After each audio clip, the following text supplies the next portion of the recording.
Je m'appelle Francine Christophe. Je suis née le 18 août 1933. 1933, c'est l'année où Hitler prend le pouvoir. Voilà. C'est mon étoile. Je la porte sur la poitrine, bien entendu, comme tous les juifs. C'est gros, n'est-ce pas? Surtout sur une poitrine d'enfant, puisque j'ai 8 ans en ce moment-là.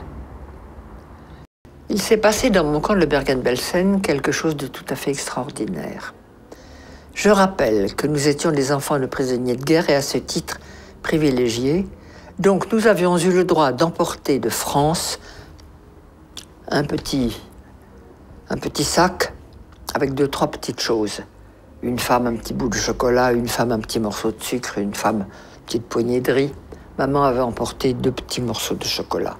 Et elle me disait, on garde ça pour le jour où je te verrai vraiment, complètement par terre, fichu. Je te donnerai ce chocolat, il t'aidera peut-être à remonter. Or, il y avait parmi nous une femme qui avait été déportée alors qu'elle était enceinte.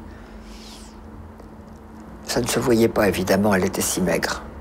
Mais n'empêche que le jour de l'accouchement est arrivé et elle est partie au revire accompagnée de ma mère qui était notre chef de baraque. Et avant de partir, ma mère me dit « Tu te souviens que je garde un morceau de chocolat ?»« Oui, maman. »« Comment te sens-tu ?»« Bien, maman, ça peut aller. »« Alors, si tu me le permets, ce morceau de chocolat, je l'apporterai à notre amie Hélène, parce qu'un accouchement ici, elle va peut-être mourir. Et si je lui donne le chocolat, ça l'aidera peut-être. » Oui, maman, tu le prends. Hélène a accouché, elle a accouché d'un bébé, toute petite chose malingre. Elle a mangé le chocolat, elle n'est pas morte, et elle est revenue dans la baraque. Le bébé n'a jamais pleuré, jamais, pas même jeun. Au bout de 6 mois, la libération est arrivée. On a défait tous ces chiffons. Le bébé a crié. C'était là sa naissance. Nous l'avons ramené en France. Tout petit truc de 6 mois, minuscule. Il y a quelques années,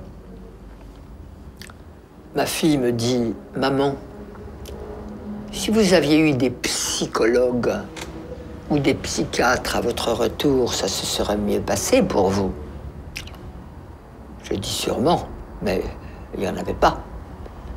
Plus personne n'y a pensé, même s'il y en avait eu. Mais tu me donnes une bonne idée. On va faire une conférence là-dessus. Et j'ai organisé une conférence sur le thème « Et s'il y avait eu des psys en 1945 à notre retour de camp, comment est-ce que ça se serait passé ?» J'ai eu beaucoup de monde, des anciens, des survivants, des curieux, et puis beaucoup de psychologues, psychiatres, psychothérapeutes, tout ce monde-là venait. Très intéressant. Chacun avait son idée, c'était très bien. Et puis il y a une femme qui est arrivée et qui a dit « Moi, j'habite Marseille, je suis médecin psychiatre. Et avant de vous faire ma communication, j'ai quelque chose à donner à Francine Christophe, c'est-à-dire à moi. » Elle fouille dans sa poche, elle sort un morceau de chocolat, elle me le donne et elle me dit « Je suis le bébé. »